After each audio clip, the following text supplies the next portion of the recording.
It started with a voice message, a short one, 6 seconds, static, then breathing, faint, feminine, not hers. I replayed it twice before realizing the timestamp, 2:47 a.m. Her phone had synced to my office system weeks ago, an accident she'd brushed off with laughter. Now, that same accident whispered something else, something deliberate. I sat in my office, the city still bleeding through glass, neon streaks over silence. The voice message ended again. I stared at my reflection on the black screen of my phone. I didn't blink. In the background, the security feed looped across 8 monitors, empty corridors, sleeping city. Only my office light remained alive. I pressed replay again. The breathing wasn't alone this time. There was a rustle, a whisper, then a man's voice, low, amused, cut through the static. "Don't worry, he won't know." That was all. 6 words, enough to make my chest tighten like a locked vault. I didn't react. I didn't throw the phone. I just listened again, until the repetition became a rhythm. It wasn't jealousy. It was instinct. The sound of something breaking before you even touch it. The city below didn't know what was dying above it. I just sat there, staring at the feed. And that's when I saw it. Her car, entering my driveway. Passenger seat occupied. Her name was Elena. Everyone in the company adored her, especially because she belonged to me. The PR queen, perfect posture, perfect smile. The kind that convinced you she could never lie, because she didn't need to. But I knew better. Perfection hides necessity, and necessity breeds deception. The stranger with her, I didn't recognize him from the cameras. Dark coat, hands in pockets, moved like someone familiar with places he shouldn't be. I muted the feed. Silence always tells the truth better than sound. They entered the living room. She didn't turn the lights on, just a dim lamp, orange and low, the kind that made everything look like memory instead of reality. They talked. I read their body language like subtitles. The way she touched her neck when she lied. The way she angled her face slightly away from him, guilt mixed with thrill.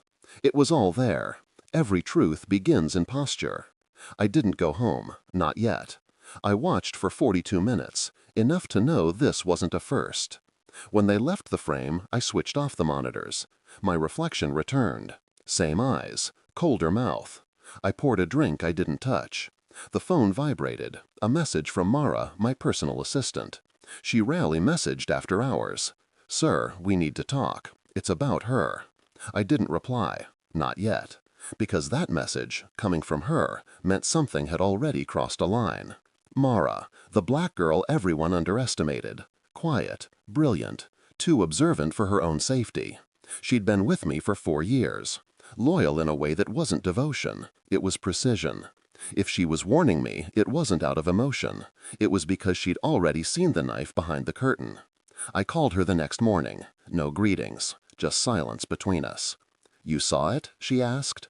Her tone wasn't hesitant. It was diagnostic, like she already knew what I'd seen, but needed confirmation before moving forward.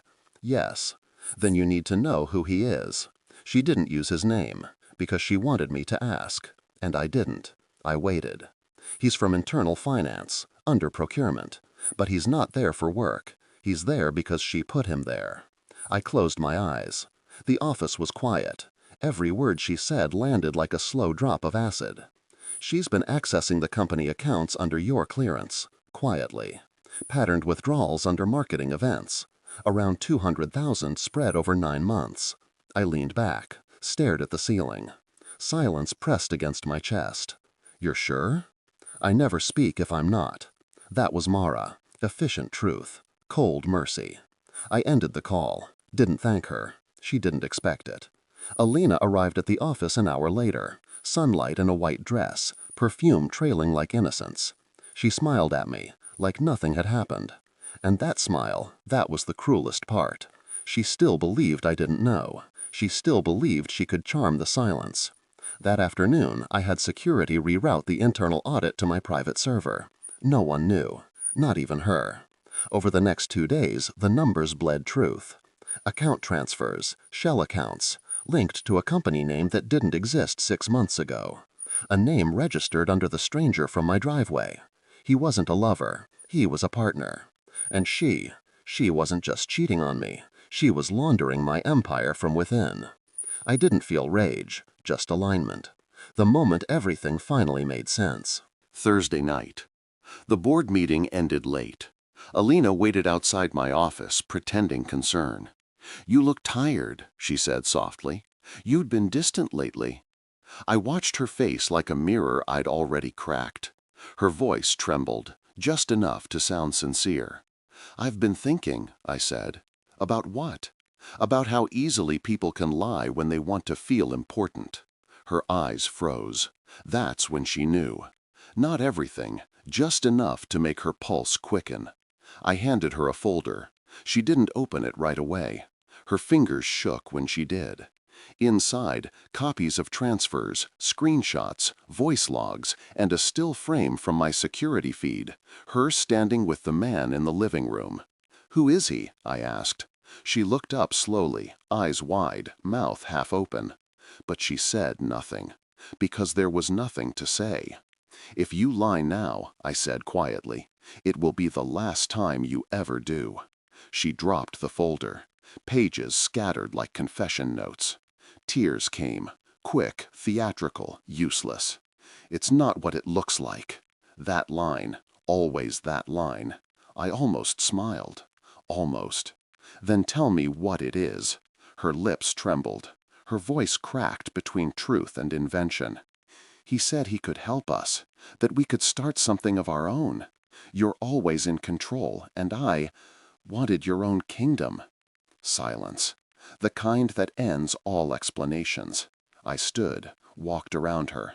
The sound of my shoes against marble was louder than her breathing. "You could have asked," I said. "Would you have said yes?" "No, but at least it would have been honest." She didn't follow me when I left the room. She just stared at the floor. The same way people stare at graves they dug themselves. The next morning I called Mara. "Initiate the audit transfer," I said. She didn't ask which one. She already knew.